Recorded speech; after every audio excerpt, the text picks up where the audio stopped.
Get ready for a wild ride as we take you on a journey through the craziest behind-the-scenes moments from one of the most epic sci-fi shows of the year, Picard. We're dishing out all the juicy details and craziest moments that you didn't get to see on screen.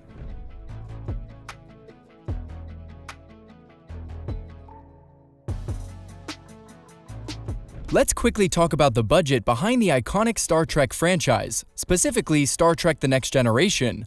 According to a 1988 article in the Los Angeles Times, the average cost of a single episode of The Next Generation was a whopping $1.3 million.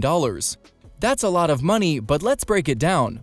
The show's many special optical effects, alien makeup, original costumes, and of course, the cast and crew all contributed to the high cost.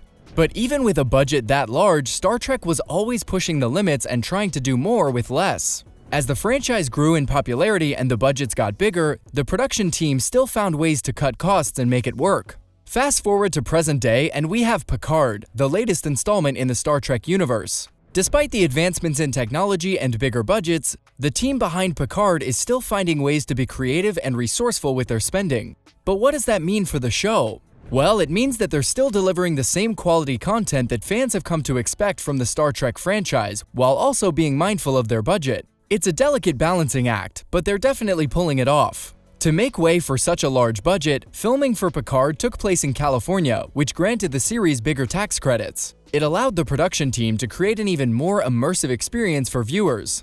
And let's be real, the location couldn't have been more perfect. The sunny skies and picturesque landscapes of California added a whole new dimension to the Star Trek universe. But of course, it's not just about the location. The cast and crew behind Picard are some of the most talented in the industry.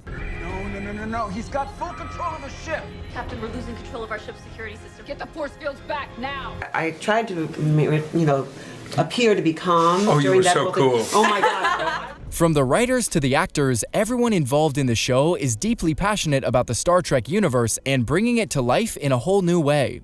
Speaking of the cast, how on earth did the team pull off the daring mission of bringing Patrick Stewart back to the sci-fi world? Well, executive producers Alex Kurtzman and Akiva Goldsman contacted Stewart before January 2018 to discuss this idea. They even met with Discovery writer Kristen Beyer at the Beverly Wilshire Hotel. Initially, Stewart intended to turn down the project, but after Beyer convinced him to reconsider, he agreed to read a 4-page document outlining their ideas. That's when things really started to take off. Goldsman invited novelist Michael Chabon to work on the project as well, and the four of them ultimately produced a 35-page document to send to Stewart. The actor was clearly impressed, as he asked to meet with the group again in March 2018 to express his approval of their pitch. Stewart said the pitch felt like something very unusual and I was intrigued, but Stewart didn't want to do another run-of-the-mill Star Trek series. He asked Kurtzman that the show be so different from previous Star Trek stories, both what people remember but also not what they're expecting at all, otherwise why do it?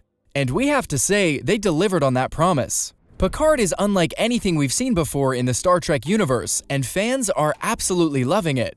Of course, creating a successful series like Picard requires a lot of hard work and attention to detail. That's why several members of the design team from Star Trek Discovery returned for Picard, including production designer Todd Cherniowski and creature designer Neville Page of Alchemy Studios. And let's not forget Christine Beaslin Clark, who served as costume designer and helped bring the characters to life in unique and memorable ways. One of the biggest challenges facing the production team was the fact that Picard is set further in the future than any previous Star Trek film or series.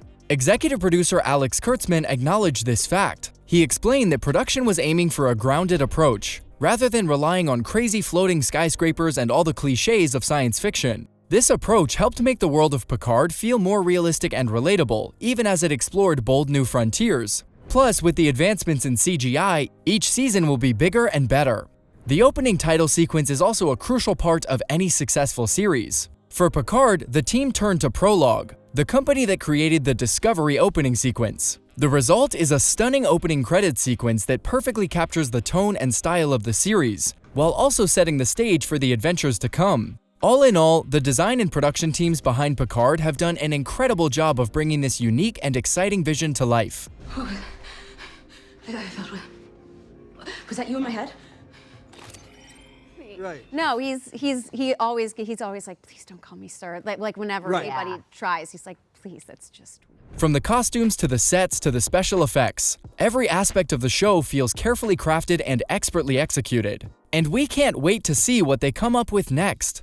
But while the story and production of Picard Season 3 have been met with critical acclaim, some fans have noticed another connection to the Star Trek franchise's past. Specifically, they've pointed out that the visual language of the series is reminiscent of 1982's Star Trek II: The Wrath of Khan. Like Wrath of Khan, Picard Season 3 primarily takes place on starship interiors, and the production design often relies on scrappy, resourceful solutions to create these sets. For example, the bridge of the USS Titan A, a key location in the series, is actually a redress of the bridge of the USS Stargazer from Picard Season 2. Similarly, the bridge of the Shrike in Season 3 is a clever redress of a standing set that's been in use since Season 1. These connections to Wrath of Khan may be intentional or simply coincidental, but they do highlight the ways in which Star Trek continues to draw on its rich history to create new and exciting stories. Actress Amanda Plummer, who plays Vadic in the series, has jokingly referred to the set for her ship as small and homey. But in a way, this down-to-earth production approach is very much in the spirit of the original Star Trek series, which often relied on limited resources to create its futuristic worlds.